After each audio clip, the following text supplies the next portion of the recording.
ओंकारं बिंदु संयुक्तं नित्यं ध्यायन्ति योगिनः कामदं मोक्षदं चैव ओंकाराय नमो नमः।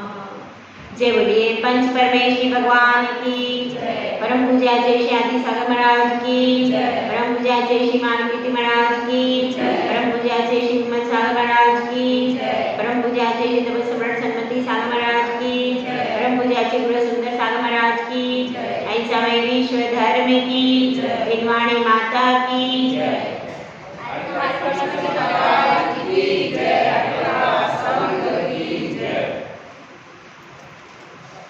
जीवन में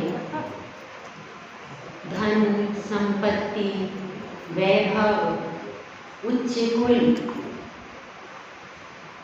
और जिन धन यह सब भी मिल जाता है, लेकिन वैराग्य का मिलना बहुत कठिन है, बहुत ज्यादा कठिन है। यदि आज तक हमें वैराग्य हुआ होता, सच्चे अर्थों में वैराग्य हुआ होता, तो आज हम यहाँ नहीं होते। कहाँ होते थे? सिद्ध शिला में होते। आज हमें आज तक सच्चे अर्थों में वैराग्य नहीं हो पाया। इसी के कारण यहाँ पर ऐसे दुखमा काल में आकर के दुखी हो। तो अपने हृदय में, क्योंकि बाहर का वैराग्य कार्यकारी नहीं है, बाहर से जो वैराग्य हुआ, बाहर से घर का त्याग कर दिया, पत्नी बच्चों का त्याग कर दिया, वस्त्रों का भी त्याग कर दिया, तो वह मोक्ष मार्ग में कार्यकारी नहीं है। केवल द्रव्य लिंग मोक्ष मार्ग में कार्यकारी नहीं है।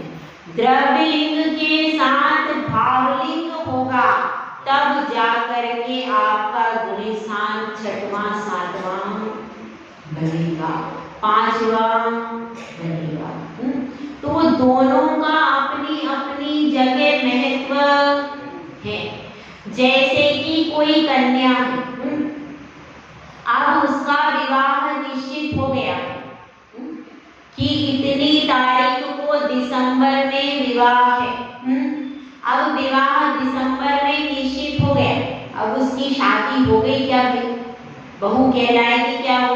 लेकिन अपन तो बोल देते, अपन घर में बुलाते, बहू आई है, बहू आई। वो बहू हुई क्या अभी वो बहू नहीं। बहू कब होगी? जब तक उसके साथ फेरे नहीं लग जाते, विदा नहीं होती, तब तक क्या है, वो बहू उस घर की नहीं है। और 7 फेरे लगने के बाद भी यदि पति ससुर आदि ननद किसी ने भी उसको स्वीकार नहीं किया, या फिर वो परिवार को स्वीकार नहीं कर पाई और वापस लौट करके आ गई, तो क्या उस घर की वो बहू कहलाएगी? बहू तो कहलाएगी, पर सफल बहू नहीं कहलाएगी, सफल नहीं कहलाएगी। क्या कहेंगे? इनका विवाह असफल हो गया, यही कहेंगे कि विवाह असफल। क्यों? क्योंकि एक बहू का क्या काम था कि पूरे परिवार को प्रसन्न करके रखती और खुद भी प्रसन्न होकर के रहती। तब वह बहू कैसी कहलाएगी? वो भाव बहू है। उसमें जो एक स्त्री के गुण होते हैं, वह सारे गुण उसमें आएंगे। पतिव्रता स्त्री होगी, ससुर के लिए क्या होगी? सेवा करने वाली बहू होगी, ननद के लिए एक प्रेममय भाभी होगी, देवर के लिए एक भाभी होगी। यह सारे गुण जब उस बहू में आते हैं, तब वह कौन सी होगी? तब वह वास्तविक बहू है।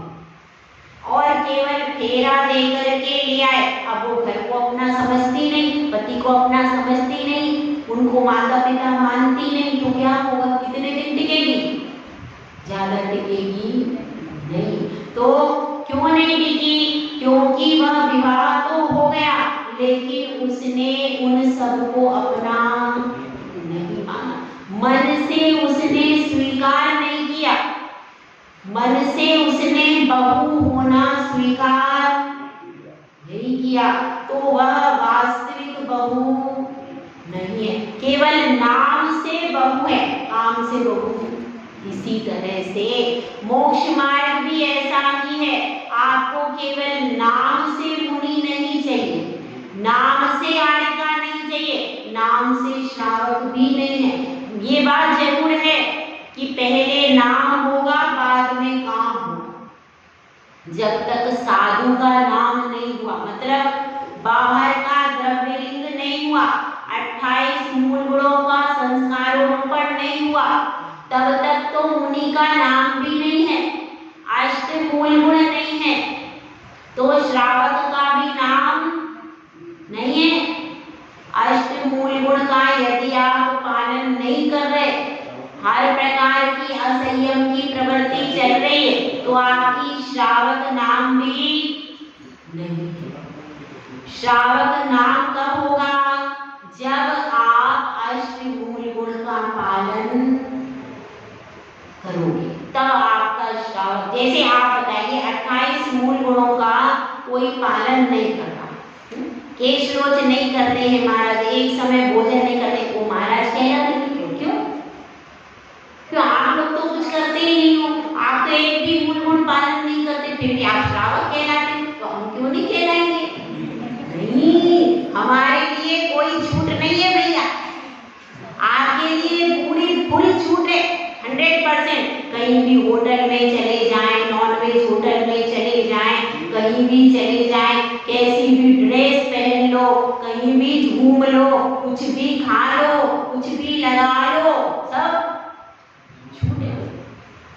लेकिन यहाँ एक भी यदि कुछ हो, छोटी सी भी बात हो गई तो क्या होता है?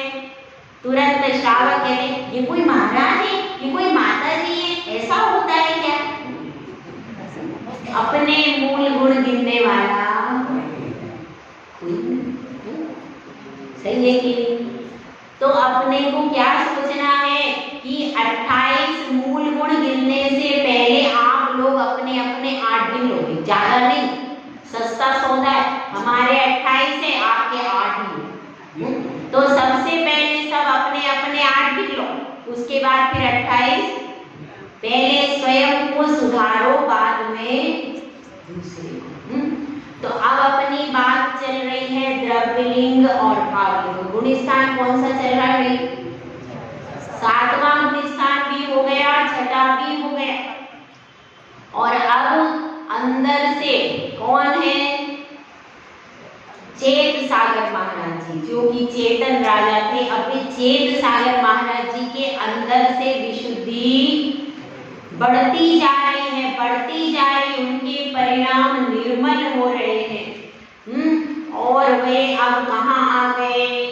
अपने कक्ष में आ गए। एक वहां पर उनका कक्ष है, कहाँ पर? कौन से माले पर भाई?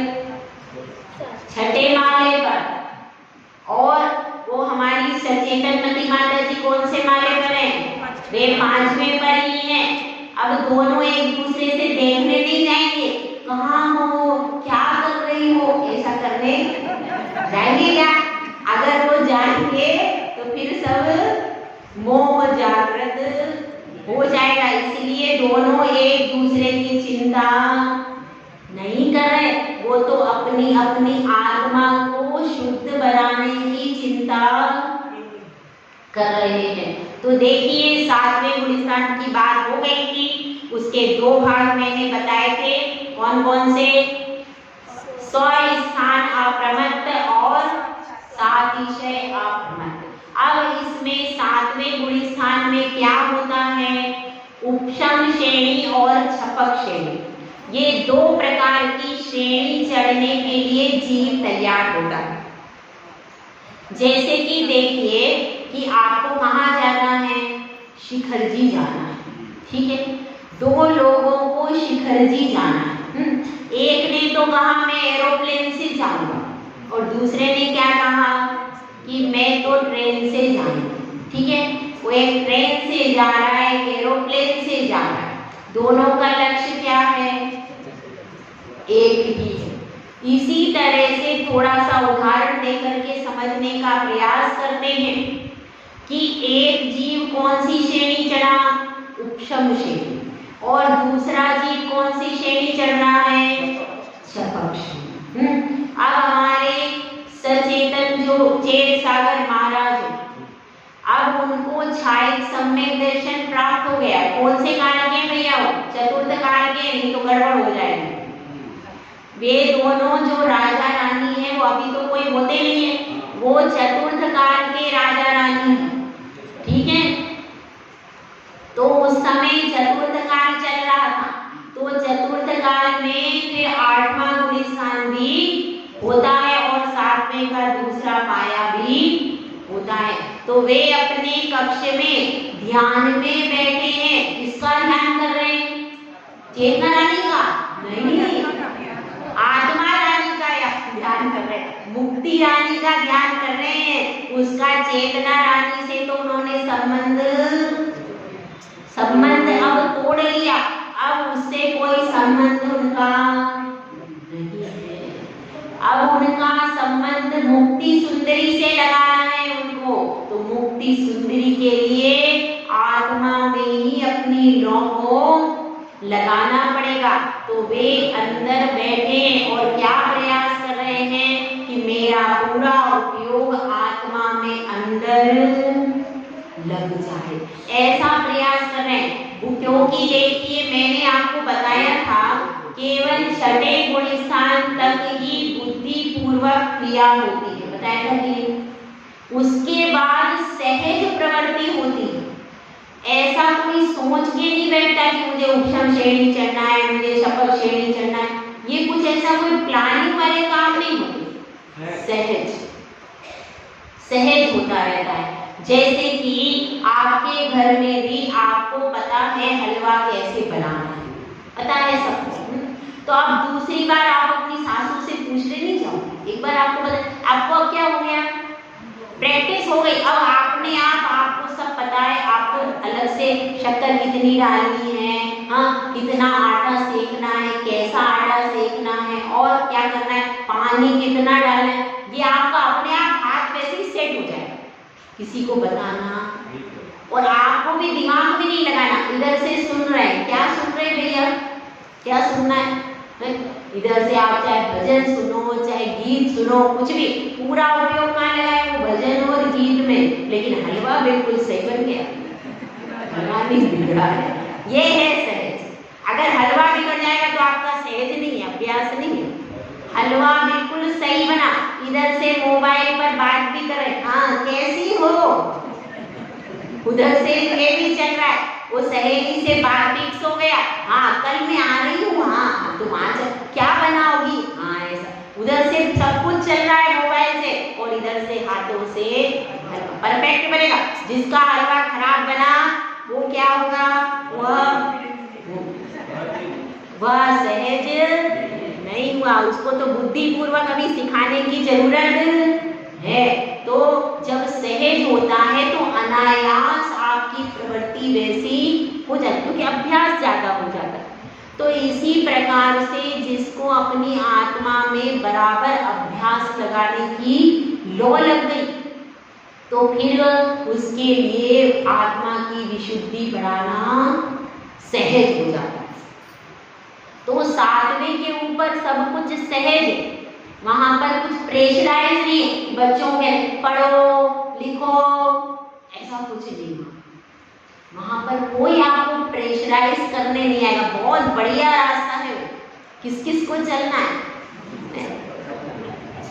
बर्तापुर तो छूटता नहीं है, पोता छूटता नहीं, किसी से कुछ नहीं, कहाँ माता जी लेके जा रही, तो अपने को आगे बढ़ना है, तो कम से कम समझने का प्रयास करो। उसमें एक चीज और होती है 7वें गुणस्थान में, उसको कहते हैं अधःकरण। क्या क्या नाम है, अधःकरण। अब इसको समझ लें, अधःकरण क्या होता है। करण का अर्थ है परिणाम, मैंने करण लब्धि बताई थी, आपको याद होगा, पहले गुणस्थान के अंत में बताई थी कि नहीं। तो अब यहाँ पर उसको थोड़ा सा विस्तार से समझ लें। करण लब्धि कई पहले तो सम्यक दर्शन को प्राप्त करने के लिए होती है, उसके बाद श्रेणी आरोहण के समय भी होती है। तो यहाँ पर 7वें गुण स्थान में वह तैयारी कर रहा है और तैयारी भी सहज है। आपको तो बहुत इतना नमकीन बनाओगे, इतना ये बनाओगे, सब पैक करोगे, पूरी कौन सी, हाँ दूध की बनाओ, नारियल पानी की बना लो, एक टमाटर के रस की, सब तैयारियां चले, वो सहज नहीं है। लेकिन बता रहे हैं कि उस तरह की आपकी तैयारी तो बुद्धिपूर्वक चल रही, लेकिन उनकी तैयारी अबुद्धिपूर्वक बिल्कुल सहज चल रही है, बिल्कुल सहज। और सहजता से वे अपनी आत्मा में प्रवृत्ति करते करते क्या कर लेते, अधःकरण कर लेते। अधःकरण मतलब क्या है? 2 प्रकार के परिणाम होते हैं, एक तो सम और एक विषम। सम मतलब समान और विषम मतलब अलग अलग, ठीक है। अब यह अधःकरण जो है इसमें कैसा होता है कि समान समयवर्ती जीवों के परिणाम कैसे होते हैं इसको यहाँ पर बताया। एक जीव है जिसके परिणाम कैसे बने, 1 से लेकर 15 तक बने, ठीक है। अब दूसरा व्यक्ति भी है, उसके परिणाम कैसे बने, 5 से लेकर के 10 तक बने। समझ में आ गई बात? परिणामों के एक नंबर दिया गया, जैसे आपको भी देते ना, फर्स्ट, सेकंड, थर्ड, करते कि नहीं? अलग अलग प्रकार की जैसे राखियां आई थी, उनमें हमने क्या किया था, ये राखी फर्स्ट है, ये सेकंड है, ये थर्ड है। उसी तरह से एक जीव कहाँ जा रहा है, श्रेणी चढ़ रहा, दूसरा भी चढ़ रहा। एक ने 5 से स्टार्ट किया, एक ने 1 से स्टार्ट, ठीक है। 1 से लेकर 10 और 5 से लेकर 15। अब इसमें देखिए बीच के जो परिणाम वो समान होंगे कि नहीं, समान होंगे। कौन से परिणाम समान होंगे बताइए फटाफट, गणित के बैठे यहाँ पर इसको बताओ।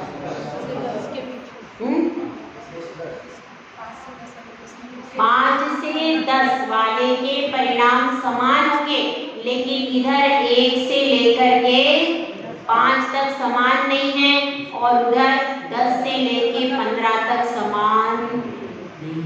समझ में आएगा? इसी तरह से समझिए कि यहाँ पर संगीता जी और किसको बुलाऊं, हाँ मैना जी, ठीक है। अब मैना जी ने कहा संगीता जी को कि आप संगीता जी को किसी काम से दलूका जाना है। कहाँ जाना है? दलूका। यहाँ से जाने में कितना टाइम लगता है? 1 घंटा। गाड़ी से जाएंगे, पैदल नहीं ले जाएंगे भैया, थक जाएंगी संगीता जी, तो फिर आहार देने को बोला। तो इनको गाड़ी से इन्होंने कहा कि भाई मुझे दलूका जाना है।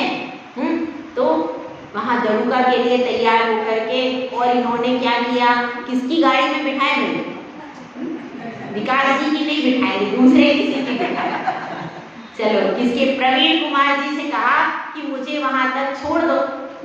तो अब इधर क्या हुआ, मैना जी बोली कि मैं आदिनाथ कॉलोनी में हूँ, आप मुझे वहां से गड़ी और छोड़ देना। क्या कहा? मुझे गड़ी बीच में छोड़ देना। तो प्रवीण कुमार जी ने कहा ठीक है, अब मैं जा ही रहा हूँ तो छोड़ दूंगा, ठीक है। अब क्या हुआ, अब यहाँ से संगीता जी चली, ठीक है। संगीता जी यहाँ से चली, उनका कवरेज कितना है दलूका यहाँ से? 7 किलोमीटर है, 60 है पक्का। अब संगीता जी को कितना जाना है यहाँ से? 7 किलोमीटर। और इनको कितना जाना है? 1.5 किलोमीटर। मैना जी को आदिनाथ कॉलोनी से जाना है गढ़ी तक, कितना जाना है? 1.5 किलोमीटर, ठीक है। 1 की 1.5, चलो 1.5 होगा ना, 1.5 किलोमीटर, चलो मान के चलो, चलो 1.5 किलोमीटर, ठीक है। अब क्या हो रहा है, यहाँ से कहाँ जाएंगे? यहाँ से गाड़ी में बैठ गए, कौन? संगीता जी। अब ये आदिनाथ कॉलोनी में मंदिर के इन्होंने दर्शन किए, ठीक है। उसके बाद फिर वहां से किसको लिया? मैना जी को गाड़ी में बिठाया। अब दोनों बातें करती करती जाएंगे कि चुपचाप जाएंगे? चुपचाप करेंगे, प्रवीण जी को पता है, वो बेचारे सुन सुन के परेशान हो रहे, कहाँ में ले आए। अब क्या हुआ, दोनों कार में पीछे बैठी हैं और आपस में बतिया रही, दोनों के परिणाम कैसे हो गए, समान। फिर क्या हुआ, फिर यहाँ से इनको कहाँ छोड़ दिया, ये घड़ी तक साथ में रही, इसके बाद घड़ी पर उन्होंने कहा कि अब मैं इधर जाती हूँ, ये घड़ी तक उधर गई। ठीक है, तो अब आदिनाथ कॉलोनी से घड़ी तक दोनों समान परिणाम है, लेकिन घड़ी के बाद परिणाम आपके अलग हो गए और इनके परिणाम अलग हो गए। आप घड़ी से जरूर चली गई और ये घड़ी से वापिस यहाँ आ गई, तो इनका पूरा अलग हो गया और आपका अलग हो गया। इस तरह से कुछ परिणाम तो में समान होते और कुछ परिणाम कैसे हो जाते हैं, असमान। इसको क्या कहते हैं, अधःकरण के। समझ में आई बात? समान कुछ परिणाम तो समान होंगे और कुछ परिणाम यानी समान समयवर्ती भी होंगे और विषम समयवर्ती भी होंगे। परिणाम दोनों प्रकार के परिणाम बनेंगे, समान समयवर्ती भी बनेंगे और असमान समयवर्ती भी बनेंगे, अलग अलग भी बनेंगे और समान भी बनेगी नहीं है। बीच में दोनों का मिलन भी हो गया, दोनों ने बातें भी कर ली और फिर अलग अलग भी ट्रेवल किया कि नहीं, अलग अलग भी ट्रेवल किया। तो इस तरह से अपने को ये क्या समझाया था मैंने, अधःकरण, जिसमें नीचे के समयवर्ती परिणाम ऊपर के समयवर्ती से मिलते जुलते। यहाँ इनके समय देखिए दोनों का कैसा था, ज्यादा था। आपका समय 7 किलोमीटर का था, इनका समय 1.5 किलोमीटर, लेकिन बीच का जो 1.5 किलोमीटर में आप इनसे मिली, उस समय पर क्या हो गया, परिणाम मैच हो, बाकी के नहीं हुए, अलग। इस तरह से इसको क्या समझा रहे, ये है अधःकरण। ठीक है, अब ये कहाँ पर होता है भाई, 7वें गुणस्थान में यह अधःकरण होता है। ये सारी चर्चा अभी 7वें गुणस्थान की ही हो रही, और 7वें गुणस्थान में यह जीव 2 प्रकार की श्रेणी की तैयारी कर रहा है। पहली श्रेणी कौन सी है, उपशम श्रेणी, जिसमें चारित्र मोहिनी की 21 प्रकृतियों का उपशम करेगा।